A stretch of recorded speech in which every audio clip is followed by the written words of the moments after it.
What up, though? It's the Math Guy Steve. Alright, so today we're continuing our MGS Calculus Camp. In the last lesson, we practiced the derivatives of these polynomial functions. We used the power rule, the constant multiple rule, the sum and difference rule. But today we're moving into one of those bigger rules that every student needs to know when you're doing calculus. And that is what we call the product rule. The product rule is used when we have two functions that are multiplied together, or two expressions that are multiplied together. And the main mistake that most students make is this, and that is they try to take the derivative of each of those separately and then multiply them. But that's just not the product rule. So the big idea for today is when two functions are multiplied together, two expressions are multiplied together, use that product rule. All right, let's get into it. All right, so suppose we have one function times another function. So something like f of x equals g of x times h of x. The product rule says the derivative is the first function times the derivative of the second function plus the second function times the derivative of the first function.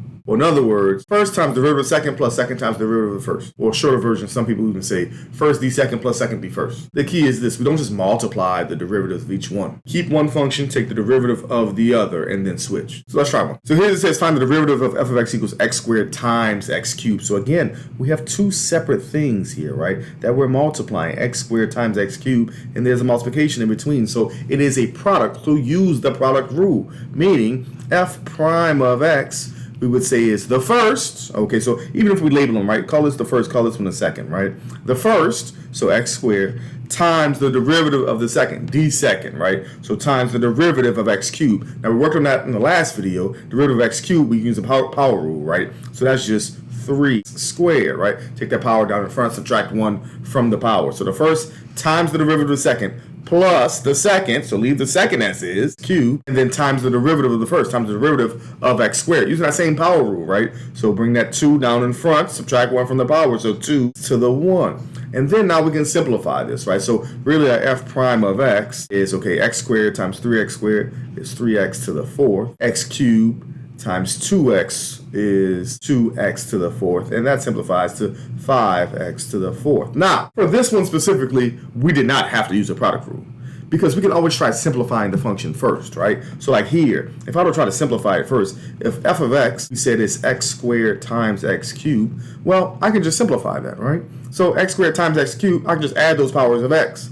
or add up the exponents and leave the x, right? So this would be x to the 5th. Okay, so simplifying first is maybe helpful at times because now this is just a regular power rule, right? F prime of x is bring that power down in front, so 5x to the subtract 1 from the power to the 4th. Okay, so we get the same thing, but sometimes we can't simplify, or it's too much to simplify. It's exhausting. And so in that case, we would have to use a product rule to make it easier on ourselves, right? Whereas here, we didn't have to use a product rule because this was able to be simplified pretty quickly. Let's try another one. All right, so this says find the derivative of f of x equals x squared times x plus 1. So it is a product, right? It's x squared times plus 1. So we'd say, okay, to find f prime of x, again, it's two things multiplied. Here's the first thing, call this one the first one, call this one the second one. So it's the first times the derivative of the second plus the second times the derivative of the first. So, okay, the first, got it. So that's x squared. And then d second times the derivative of the second. Well, the derivative of x plus 1 is, okay, using our power rules, right? We would say that's, okay, 1, bring that power down, 1, x to the 0 plus, and then we said the derivative of a constant is just 0, so plus 0, okay? So the first times the derivative of the second plus the second plus, okay, plus 1 times the derivative of the first, okay, the derivative of x squared. So that's what, okay, bring that power down in front. That's 2x to the, and then subtract 1 from that power to the 1. All right, all right. Now we simplify this as best we can, right? So f prime of x, we can simplify. Let's see. This is x squared times 1. Remember, x to the 0 is just 1, right? So this ends up just being 1 plus 0. Okay, so that's just 1. Got it. Plus, and then here I can simplify by distributing this 2x, right, to both of these. So 2x times x, we get 2x squared. 2x times 1, we get 2x. And so simplifying even further, we would say this is x squared plus 2x squared plus 2x. So in other words, 3 of those x squareds plus 2x. All right, that's a simplified version. Now, as I stated, sometimes it's better, we didn't have to use the product rule there because it's better sometimes to just simplify beforehand, right? In other words, okay, we saw that f of x equals x squared times x plus 1. What if I distributed this x squared first, right? That would give me, well, the f of x equals x squared times x is x cubed.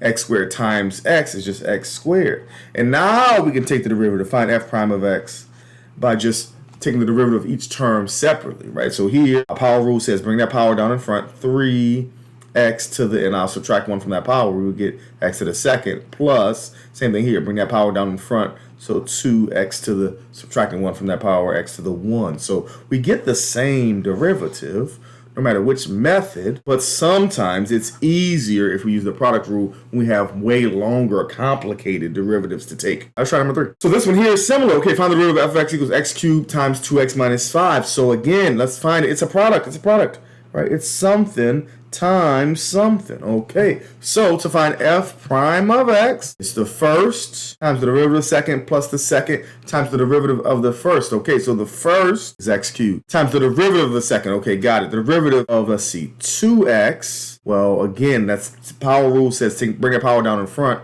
So that's 2x to the 0, all right? The derivative of a constant is just 0. So the first times the derivative of the second plus the second, 2x minus 5, times the derivative of the first. The derivative of x cubed is, using our power rule, is just 3x squared, okay? But we can also simplify this, right? F prime of x, if we simplify this, is just, okay, x cubed times, remember x to the 0 is 1, so this is just 2 plus 0, okay, so just 2. Plus, and then now here we can distribute across these parentheses, so that would give me 3x squared times 2x, so 6x cubed.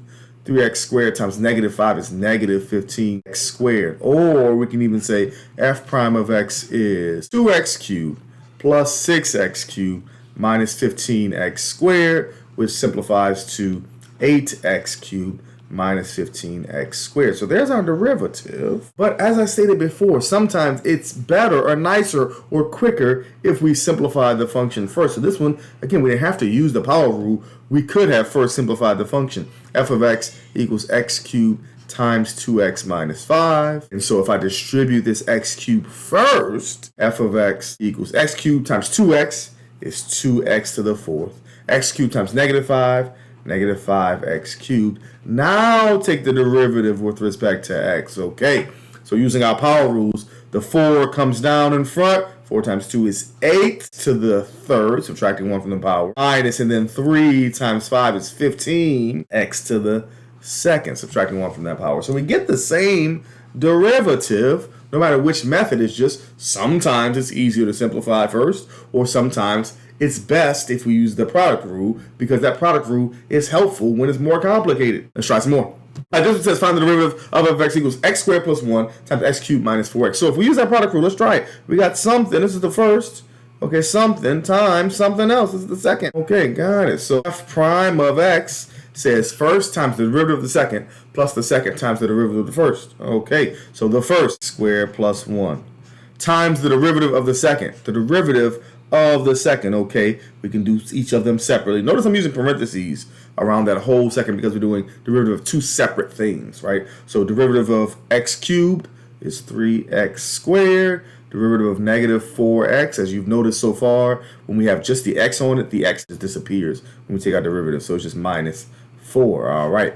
So the first times the derivative of the second plus the second, which is x cubed minus 4x, times the derivative of the first. So times the derivative of x squared plus 1. Derivative of x squared is just 2x. Derivative of that 1 is just a constant, so it's 0, okay? And now we can try to simplify this as best we can. Here, simplify, we can just distribute or FOIL or multiply this out, right? So f prime of x here, we could say, okay, x squared times 3x squared is 3x to the 4th. Squared times negative is negative 4x squared. 1 times 3x squared is 3x squared. And then 1 times negative 4 is negative 4. And here, distributing this 2x across the parentheses, we get plus 2x to the fourth minus x squared. And then combining like terms, f prime of x here would be 3x to the fourth plus 2x to the fourth is x to the fourth. Negative 4x squared plus 3x squared is negative 1x squared. Minus 8x squared, so minus x squared. And then the constant term we have is just minus 4. So this is one way to take this derivative. Another way we could have done is actually simplifying first. Now, that takes a little more work to do, but let's try it. So if f of x equals x squared plus 1 times x cubed minus 4x. If I FOIL this first, right, or multiply this out first, right, f of x would equal, okay, x squared times x cubed, that's x to the fifth, right? Squared times negative 4x, that's minus 4x cubed. 1 times x cubed is plus x cubed, and then 1 times minus 4x is negative 4x, all right? So f of x, if I combine like terms, is x to the fifth minus 3x cubed minus 4x. Then try taking the derivative f prime of x, right? And now we can just use a bunch of power rules. So derivative of x to the fifth is x to the fourth. Derivative minus, and then take the 3, bring that down in the front. 3 times 3 is x squared. And then again, derivative of negative 4x would just be minus 4. So we could get the same derivative, right, by expanding first. But again, that's not always helpful or useful or even convenient to do so. But it's possible. All right, so number 5 here says find f prime of 1 if f of x equals x squared times x plus 3. So just like we've done before in previous videos, right here, we need to first find f prime of x, then plug in that 1 into the function. So let's first find f prime of x by using our product rule, right? So call this thing the first thing, call this one the second thing. And so it's the first times the derivative of the second plus the second times the derivative of the first. So here we would say it's x squared times the derivative of x plus 3. Well, the derivative of x is just 1. Derivative of 3 is okay. Then plus the second plus x plus 3 times the derivative of the first. So times the derivative of x squared, which is 2x. And so we can simplify this, sure, before we plug in our value of 1. So f prime of x here would be, let's see, x squared plus, and then now distributing this 2x, we get 2x squared plus 6x. So in other words, that is x squared plus 6x. Then we need to find f prime of 1, which means just plug in 1 for every x. Plug it in, plug it in. Okay, plug in 1. So 3 times 1 squared plus 6 times 1, which is what? Okay, 1 squared is 1. 3 times that is 3 plus 6 times 1 is 6. So we get, all right, so f prime of 1 is 9, meaning the slope of the tangent line at the x value 1 is 9. All right, so this next one we're going to see, okay, well, product rule or not, decide whether each function needs the product rule or doesn't. Okay, this first one here, well, this is just a polynomial.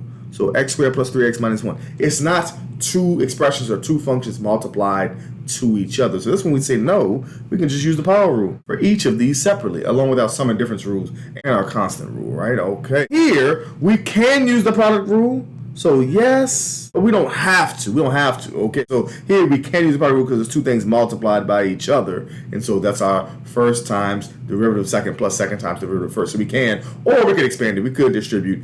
So we don't have to, but we can use the product rule. Here, we don't need no product rule. That's just one term. Okay, it's just one term, meaning it's not two expressions or two functions, two terms multiplied by each other, right? It's just one term. So we don't need it for that one. And then this fourth one, we have x squared plus 1 times x minus 4. This one is already written in something times something. So this one we probably should use the product rule for this one. We don't have to. We could expand this if we wanted to. It's just sometimes the expansions can get pretty tedious, okay? So try to use the product rule when it's available for sure. That's why it's there. All right, so a common mistake that often students make, right, now is explain why the derivative of x squared times x cubed is not just 2x times 3x squared. And of course, this is just a common mistake that students often make, and that is to take the derivative of each of these separately and then just multiply. And that's just not how derivatives work. Again, the product rule would say first times the derivative of the second plus the second times the derivative of the first. So it's really 4 pieces in that product rule. So just a reminder, the product rule is not a derivative times the derivative. It's first d second plus second d first. All right, so here's our big takeaway from lesson 10. Use the product rule when we have two expressions or two functions multiplied by each other. Don't just multiply the derivatives. Product rule is first times the derivative of the second plus the second times the derivative of the first. And before you use it, always ask yourself,